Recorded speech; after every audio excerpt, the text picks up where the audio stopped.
Okay, so today we are crafting the message. Crafting the message.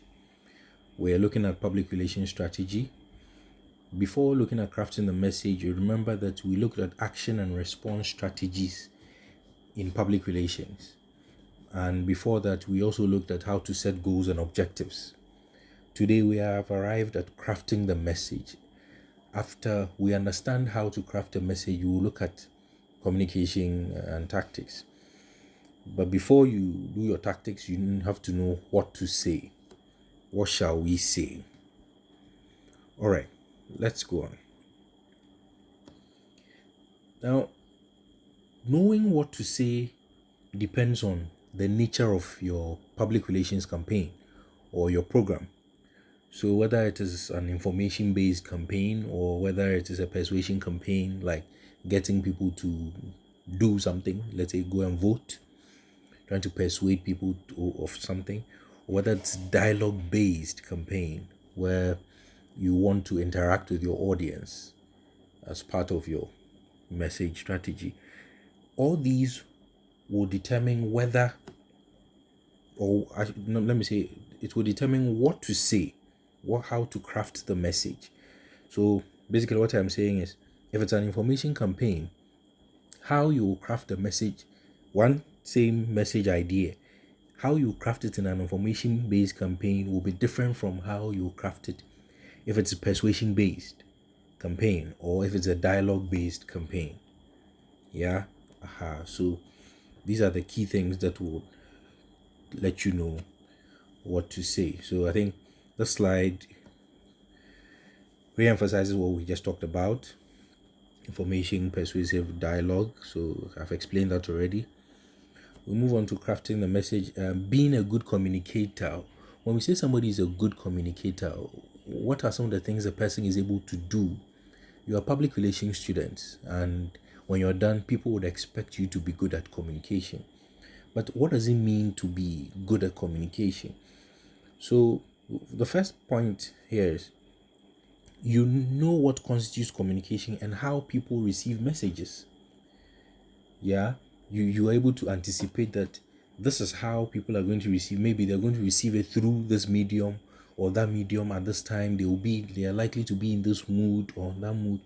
If you're able to do such an analysis and know how people receive messages, it helps you. If you understand how people process information and how to change their perception, it helps you be a good communicator. Now, when we say how people process information, when somebody receives a message, how does a person decode it? Yeah. Sometimes I say that the way the black person thinks is different from the way a Caucasian would think. So if you leave a notice on your wall, do not urinate here, fine, 50 CDs. Somebody will go and stand there, urinate on the wall and say, if I have 50 CDs, I come for it. If I don't have, what will you do to me? You see that thing? But right on the same wall, do not urinate, else beatings. Now, the chances that people will not urinate there is higher because how we process information here is different from how someone else would process information. And that is how, when you look at our history, the kind of laws we had were different from laws that maybe some other parts of the world would have. So when you understand how people process information and how you can change their perception, it helps you become a good communicator. And of course, the media or communication tools that are appropriate for the particular audience. So today, if you want to speak to pensioners and you put it on what do you call it, TikTok, that one is your own wahala. So you have to be able to know the appropriate. Yeah. So basically, these are some of the things that make someone a good communicator. These are things you already know, but it's been reiterated here because we're talking about crafting messages. And that is why we're reminding you of this. Now, you ought to determine whether the message is appropriate, whether it is meaningful, whether it is memorable. Are people going to forget it in a jiffy, or it is going to stay with them for a long time? Yeah. Is it understandable? Is it believable? All these are things that you would have to consider when you are crafting your message. So you have to make your message appropriate, meaningful, memorable, understandable, and believable. Today, people still remember the Tigo advert and the Kuchi Kuchi where the guy fell from the tree. The message was memorable. And of course, it's not just the words they said, but all the elements come together to form the total message. Yeah. So, but basically, it is memorable. Make the message understandable, make it believable, and all that you see over here. Now, when we talk about effective communication, you have to see it in three lights or three ways. One is you have to selecting your message source. You have to take care and know how to go about in selecting message source. You have to be careful in what kind of message appeal you're going to use, and whether you're even going to use verbal and non-verbal communication, and how you're going to structure your communication. Now, I'm not going to leave you like this. Let us go deeper into what I mean by these three ways so that we can get a clearer understanding. So when we say way one, I'm talking about source now. Now when we say the source, basically what we are saying is, where is the message coming from? Where is the message coming from? And the three main ways we get, message source is credibility, charisma, and then control. Now, when we say credibility, we're saying the source is a speaker. The speaker is an expert in the topic. Remember, when we say message source, basically, where is this message coming from? Where is the message coming from? This thing that they are saying, who is saying it? And then we're saying that the things you should look out for when you are looking at the source of your message is that you have to make sure the speaker is an expert in the topic. Now, that is if the source is an individual. Make sure the speaker is an expert in the topic. There's a professional or organizational status. So if you hear, for instance, if you hear that, they say 80% of Ghanaians are women, you go like, oh, it's not true. But when you hear it comes from the statistical service of blah blah blah, you go like, oh, okay, then it must be true. So you see, when the source is credible, people find it more believable. If it is a person who is speaking face to face, or whether it is recorded or whatever, when the person is confident in speaking, you realize that people believe what the person is saying. Fluency is also part. People believe what people are saying because they are fluent. And that's how come a lot of people who know how to speak good English get away with things. Sometimes you're saying something totally wrong, but people just stare at them because, Charlie, the way the person is rolling out the English, he must know what he or she is talking about. Meanwhile, it's nonsense. So if somebody is speaking and the person is not competent in whatever language, not just English, whatever language the person is speaking in, if the person is fluent and competent, people believe the person knows what he or she is saying. And make sure that the source is also honest and unbiased. So the source could be an individual, it could be an organization, or a group of people, the source of the message. But make sure they are these things. I hope this is clear.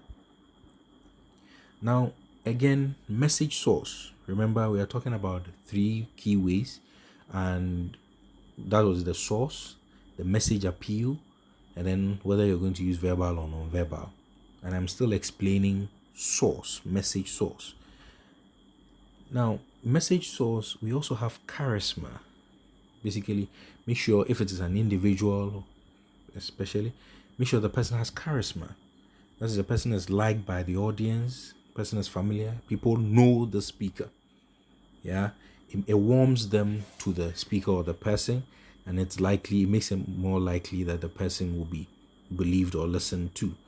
Somebody who shares interest or value with the audience. So if somebody is going to speak to a group of people, and the group of people feel this person who is coming to speak really does not know what we are going through or does not understand what we are going through, it makes it some way.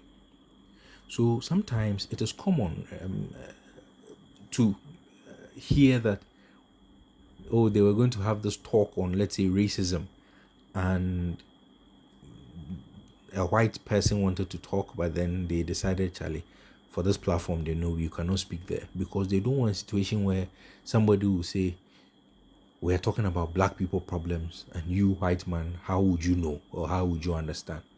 When people feel you do not share their interest and their values or their experiences, they sometimes can tune out. But of course, sometimes too, it can work, contrary to what I'm saying right now.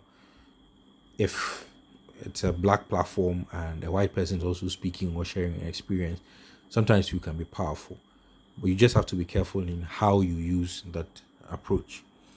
And a lot of research has shown that when the message source is physically attractive, people tend to pay attention or like it.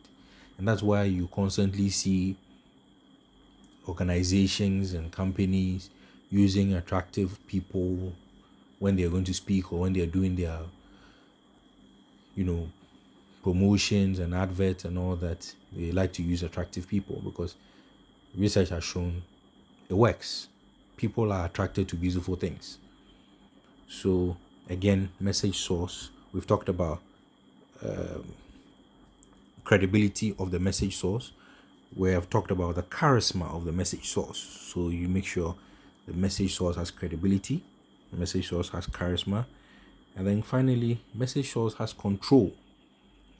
So the extent to which a speaker has command over the audience and perceived willingness to exercise control. So it is common to find that there may be, let me give you an example. You may be in your class and there are certain individuals who wield some kind of control over the others. Not be, it could be for different reasons. Maybe they fear the person, maybe they respect the person, or whatever it is. But the person has some kind of control over the people. So now, if you are a PR person and you are selecting your source, who is going to speak on behalf of this, or who is going to write on behalf of the organization. I mean, if you're a student body, who is going to talk to the students? Looking for someone who has that command over the audience helps you. I hope that's clear. Yeah. So somebody who has control, someone who can reward or punish. Yeah. So when we say somebody who can reward or punish, we are still talking about message source. Now, if information or message is coming from someone who they know has control, the audience know has control over them. So if your rector of the institute or the president of your institute comes out to say that the deadline for the registration of this is that, and it is not going to be postponed, you realize that because this person has control over the audience, they are more likely to accept the message and work towards it, or in a way that is positive, how you expect them to work. So yeah, so basically I think in about 2 examples I've been able to position of authority is the same. You can use that same example of the rector. Yeah, all right. So moving on. Now that we've talked about message source, and you know that in selecting message source, you have to consider things like the credibility of the source, the charisma, the control that the source has. If you are an organization and you want somebody to be your spokesperson, the person, as I have said, would have to have credibility, charisma, control. Now, we Also realize that people like to use celebrities as spokespersons because, remember, these people have credibility, they have charisma, and they have control. But you have to be sure that the person you are selecting is relevant to your key public. If you want your spokesman for or a spokesperson for an activity you're doing in academia, and you say you want, let's say, if your organization want maybe Shatawale to be your spokesperson in academia, it may not fly well enough because there's no connection between the celebrity spokesperson and the public or the audience that you have targeted, which is the academia. These professors and lecturers, they hardly have time for, aha. But if maybe the audience is, the kind of audience who like Shatawale's music and pays attention to what he does, it is likely to, ginger responses. Yeah, so there has to be a connection with the key public. And you could have more than one spokesperson for an organization, but they must speak with the same voice. So we don't want this person saying this over here and then another spokesperson saying something contradictory. So before we move on to the next topic, remember we have talked about message source, credibility of the message source, charisma of the message source, control of the message source. And I'm just giving an example of using celebrities as spokesperson because it means they will be the source of your message now. Yeah. And they having the features or the characteristics we have just discussed. Now let us move to message appeal. Message appeal. What makes a message appealing to the audience? What makes the message appealing to the audience? The message itself, what it is that the source is saying. What makes it appealing? Now, you can see over here that as there's logos, which is appeal to logic. You remember ethos, logos, pathos. Ethos appeal to authority, logos appeal to logic, pathos appeal to emotion. We're going to come across these things over here again. So how are you going to use rational appeal or emotional appeal or power or authority to get people to buy into your message?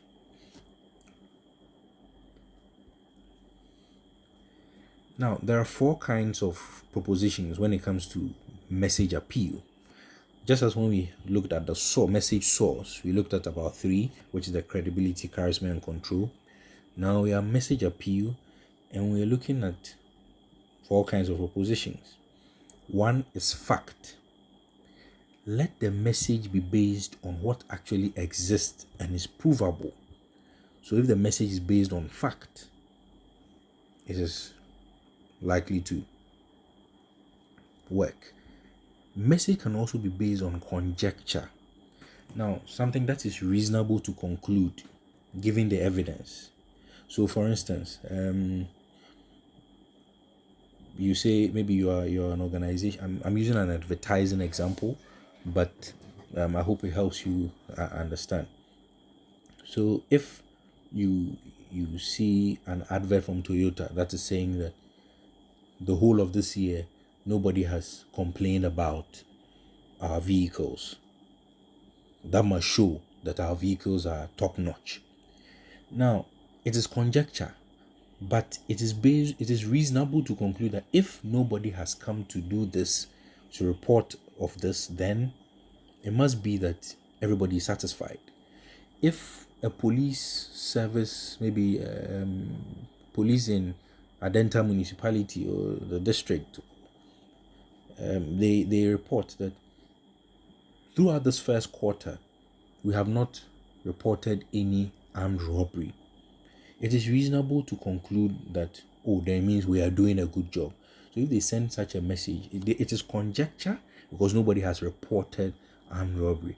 But it makes you likely to believe that, well, if nobody has reported, then armed robbery hasn't happened. But I'm saying it's conjecture because the fact that nobody has reported does not mean armed robbery has not happened. But that's why it is called conjecture. Now, another proposition is value. Yeah, creating value, that is making people realize the value or virtue in something. Oh, if you do this, if you vote, you are a conscientious citizen.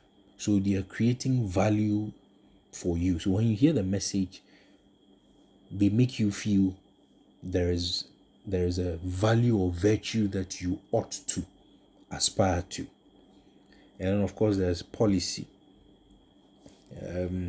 That's where you argue for the adoption of a new policy or forming opinions and affecting behavior. As we go along, what we have stated here, you'll be seeing examples and it will help you understand it more clearly if you haven't. But basically what this slide is saying here is that when it comes to making your message appealing, there are 4 propositions or 4 ways by which you can go about it. That is by making sure your message is a message of fact. That is what actually exists and is provable. When something is factual, you can make your message also a conjecture. And I give you an example. And then you can also, in your message, make people realize or see value or virtue. And that would also help.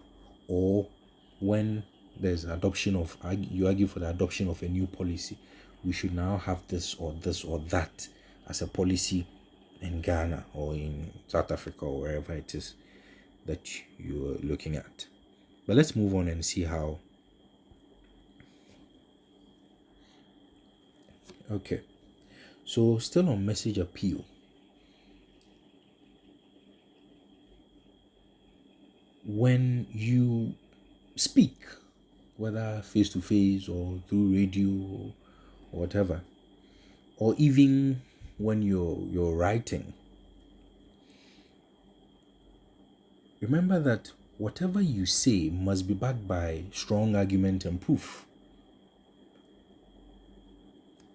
In many situations, you will not get evidence, especially for instance in conjecture. You will not really get much evidence to support what you're saying. But there are ways by which you can go about ensuring that people still believe what you're saying. And one way to do that is through analogy. That is, you use familiar situations to help the audience understand what you're saying. So, for instance, it is in the news now that what's the name of this club? Ashanti Gold, Ash Gold, has been demoted to Division 2 because of match fixing scandal. Now, so the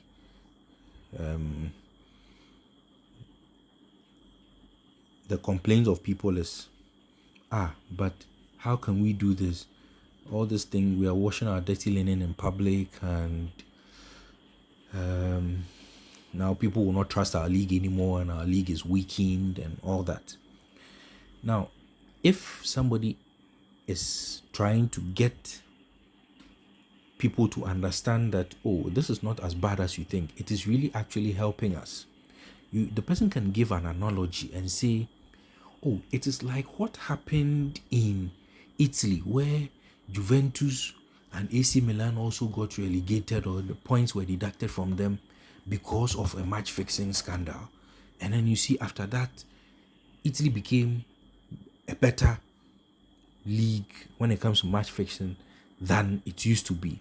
Now, so the person is giving you a familiar situation and alluding to it so that you go like, oh, okay, well, if this is what happened there and this is what was the outcome, then maybe it can happen like that for us too here. So the person can use analogy to get the message across. You can also use comparison. Comparison. So you know what comparison is when you're comparing things. You can also use examples, of course. So let's take the e-levy for instance. Now, if you are a communicator and you want people to understand why, let's say, to you e-levy is bad, and you're saying, oh, you see, you can give examples by saying, when we introduce e-levy, some of the things that can happen in the country are, yeah, look at this. Our people who now do not want to put their money in the banks because they do not want to withdraw via Momo and get the e-levy cash will now be storing the monies in their bedrooms. Yeah. And then when we go to our banking halls, you realize now that the banking halls will be choked. So the person is giving you examples of things that can happen, and then the public or the people who are listening will be able to draw conclusions and say, oh, okay, so these examples are very true. These are things that could happen or could not happen. Yeah. Now, again, in backing what you are saying, you can use statistics. Statistics. A lot of people love statistics, and statistics are powerful. When we say, oh, Ghanaians don't pay taxes, you go like, oh. But when they say something like 40% of Ghanaians do not pay taxes, all of a sudden, the message carries some form of authority and power and credibility because it has statistics attached to it. Statistics is very powerful, so whenever you can, do use it. And then, of course, testimonials and endorsements can also help. Now, pathos, using emotion. Again, message appeal. What makes your message appealing to the audience? You can use emotional content. Yeah, things that can bring positive or negative emotions. Negative emotions like fear, positive emotions like love and happiness. Yeah. So the for positive emotional appeals, you can use love appeal. Yeah. So in your message, you can use words like compassion. You often see this when people are looking for people to support a cause. Yeah. Can you see this young boy who needs this operation? Let us get together. And so you're trying to get pity and compassion. Yeah. Coupled with some images they'll put in there. You see it and you start crying and then you say, oh, where can I sign up to join? Virtue appeals. We talked about virtue. So virtues like justice, loyalty, bravery. So we have right now we have had police have reported that a gentleman has died in their custody, and people are now saying justice for the young man. He's a victim of brutality. Now, in this message, they are trying to appeal to you through, of course, pathos, emotion, and they're trying to use virtue. So you will sit there and say, no, we cannot sit down and allow this injustice to happen in our country. So what does it mean? It means you would want to take action. So they are using a certain emotional appeal, which is the virtue appeal, to get you to, take an action. Of course, you can also use humor. Use humor to reinforce existing attitudes and behaviors. Normally, when something has been done over and over again and you want to reinforce it, sometimes humor helps. You hear people say, oh, Deuro cry arena naba. It's like, we are not going to change. For those who do not understand the language I just spoke, you remember the gong gong, the one they used to announce, the gong gong bita used to announce in the village. Yeah, that thing. In Tree, it's called Deuro. So basically, what they're saying is that Deuro thing, that gong gong, we have chewed it. How much more the stick that is used to hit the gong gong? Now on credit is easy peasy. So people often say that when, let's say, for instance, people have encroached in a certain area and government says, oh, they should move. And then there are the people who do not want to move. The organizers tell them, hey, don't mind the government, we are not going anywhere. They will cry arena na bar. So it's like we don't care. We are trying to reinforce a certain attitude that this thing we have seen worse. That one cry, we have handled it. How much more this one? So you use humor and such as such to reinforce existing attitudes and behaviors. And you see, it says it is not often effective in changing attitude. Sometimes it is good. I mean, sometimes you see adverts. I remember some years ago there was this advert where a madman was walking by the street. A young man or an individual threw rubber from the car, refuse from the car onto the street, and then the madman was asking the driver or the passenger, like, "Are you mad for throwing?" And you see and you laugh. And sometimes it brings in this feeling of guilt. Yeah. Feeling of guilt, and you may decide to change. And you all know how effective sex is in message dissemination, so I'll not waste time on that. So we've talked about the two negative emotions. We've talked about positive emotions, and these are some negative emotions: fear and guilt. Just like the example I gave with the mad person, you can evoke guilt in a person, and it will get the person to react to your message. So back to our original example we often use in class, where we are trying to get students to attend GIJ and all those things. Yeah. So you can use fear or guilt when you're crafting the message. Yeah. Maybe fear that if you do not attend GIJ, maybe it means that you will not get the best education because so many people who have been going to other universities to study this course are not getting jobs. And when people are not getting here, you will not get job with a certificate. People fear because of the insecurity in the country, economic insecurity. So you can use that. The humor and the other strategies we talked about, you can use all those things depending on how you yourself decide to craft the message. And of course, finally, we talked about you remember the three ways: source, message appeal, and then finally verbal and non-verbal communication. When we say verbal communication, you all know, and when we say non-verbal, you know what it is. Now what we're saying is, how do you determine whether you're going to use verbal or non-verbal? Now remember, it is a number of things.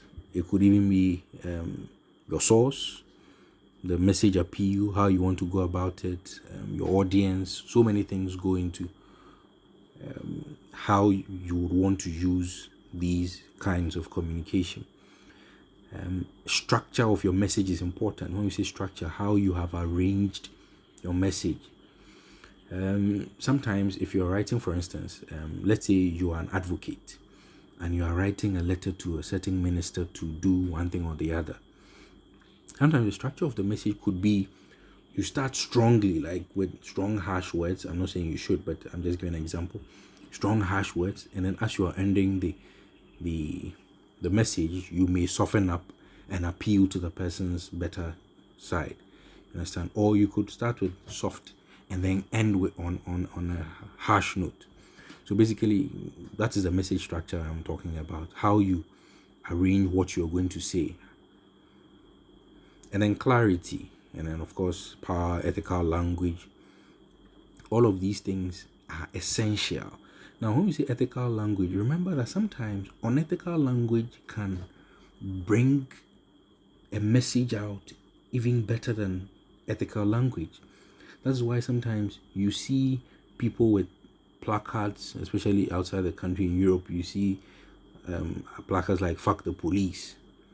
Now of course that is unethical, but it makes you see how angry the people are and how desperate they are in whatever it is that they are trying to achieve. So sometimes the nature of the language you use, whether ethical or unethical, can help send a message. And how is your message using nonverbal communication? How are you using symbols, logos, physical artifacts, images?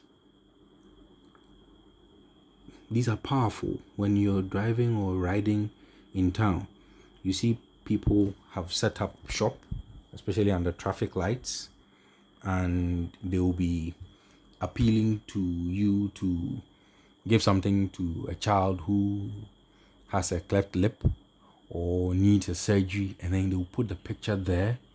Sometimes it's difficult to look, but the power of the picture, you look at it, come across it, and go like, oh my God, how can this person be living like this? Let me help. So images are important. So how are you in crafting your message using symbols, logos, and all those things to your effect, or to get an effect on your audience? And how can you make it stronger? Now, these are questions that are being thrown to you. Remember, I told you there's nothing hard and fast over here. So it's nothing is cast in stone. You as an expert, a communication expert, you ought to be able to also ascertain the situation and say, over here, if I use this strategy, or if I use this, it will be better than if I use maybe ethical language, better than if I use unethical, or if I use this physical artifact, it will be better than if I use that one rather. You understand? The power of these physical artifacts.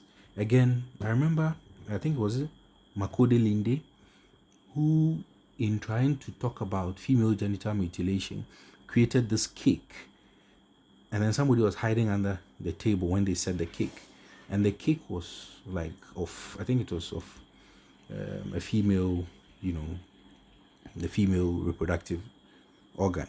So when people cut the cake, the person under the table will be crying, like, so people cut the cake, and it's a party, but people cut the cake and they hardly are able to eat it. And it's like it's sending a message that it hurts. FGM hurts. You get the picture. So you have powerful tools you can use under nonverbal. You have powerful tools you can use under verbal, but it all depends on you and how you want to handle it. So basically, that is what crafting message is about. If you have any question or comment, please do let me have it in the comment section, and I'll answer you immediately I see it.